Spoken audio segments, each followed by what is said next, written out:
जो हम लिखेंगे, जैसे मान लो एक एलिमेंट ए है और एक एलिमेंट बी है। अब इधर ध्यान देना है अच्छे से। अगर एक एलिमेंट ए है, एक एलिमेंट बी है, इन दोनों में एक संबंध बताना है हमको। तो संबंध को दिखाने के लिए इसका मतलब इस आर का मान कुछ भी हो सकता है। अब क्वेश्चन में आपको हमेशा दिया रहेगा आर का मान क्या होगा। ओके, मतलब छोटा बड़ा बराबर कुछ दिया रहेगा। तो हम आप इसे क्या पढ़ोगे, ए रिलेटेड बी, ए रिलेटेड बी, या इसको ऐसे भी करके लिखा जाएगा ए कॉमा बी बिलोंग आर। तो क्वेश्चन में आपको दो तरीके से लिखाया पाओगे।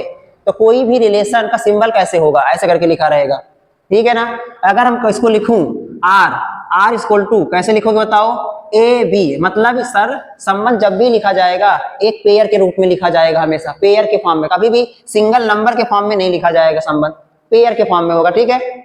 ए कॉमा बी सच दैट, बताओ ए वाला कहां से बिलोंग करेगा सर, पहले सेट से। बी वाला कहां बिलोंग करेगा बताओ, दूसरे सेट से। सही है ना, क्यों बताओ, क्योंकि अभी पढ़ाए sir R is the subset of क्या होता है बताओ, वो ए क्रॉस बी। समझ में आया ना। इसका मतलब पहला वाला अवयव पहले सेट से, दूसरा वाला दूसरे सेट से बिलोंग करेगा। बस यही आपका आर का प्रतीक हो गया। तो सवाल आपके तीन तरीके के बनने वाले हैं, या तो ऐसे लिखा रहेगा, या तो ऐसे लिखा रहेगा, या तो ऐसे लिखा रहेगा। तीनों का मतलब एक ही चीज है, समझ रहे हो ना। क्वेश्चन पकड़ना है, बता रहे हैं, सारा खेल इस चैप्टर में सिंबल का है। ओके, तो समझ में आ गया ना इतना संबंध। ये तीनों सिंबल आपको याद रहना चाहिए। अब देखो, अब बार बार मैं ए कॉमा बी लिख रहा हूँ, नोट में ए कॉमा बी क्या कहा जाता था बताओ, इसे कहते थे ऑर्डर पेयर। क्या कहते थे इसको बताओ, ऑर्डर पेयर कहा जाता है। क्या कहते हैं, क्रमित युग्म। इसे क्या कहते हैं बताओ, क्रमित युग्म। मतलब अब ए कॉमा बी को बी कॉमा ए मत लिख देना, यही कह रहा हूँ समझाने का।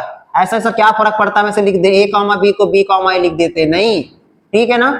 बदल जाएगा मामला, क्या बदल जाएगा बताओ, डोमेन और रेंज इसका क्या हो जाएगा, बदल जाएगा। अब फिर से क्लास 11 की बात आ गई, सर जो पहला एलिमेंट हुआ करता था उसको क्या कहते हैं बताओ, डोमेन।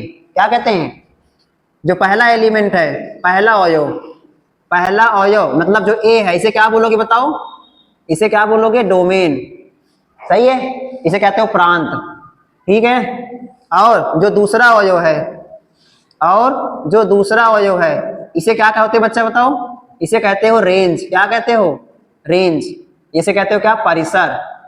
इसे कहोगे परिसर या परास बोल सकते हो, ठीक है ना। एक और पूछ लेता है सर, सप्रांत बता दीजिए, जिसे कहते हो कोडोमेन। क्या कहोगे, कोडोमेन। इंग्लिश मीडियम समझ में आ रहा है ना। First element, second element and codomain. Codomain क्या होता है बताओ, इसे कहेंगे सेट बी, एलिमेंट ऑफ, या टोटल लिख दो सेट बी। केवल क्या लिख देता हूं मैं, सेट बी।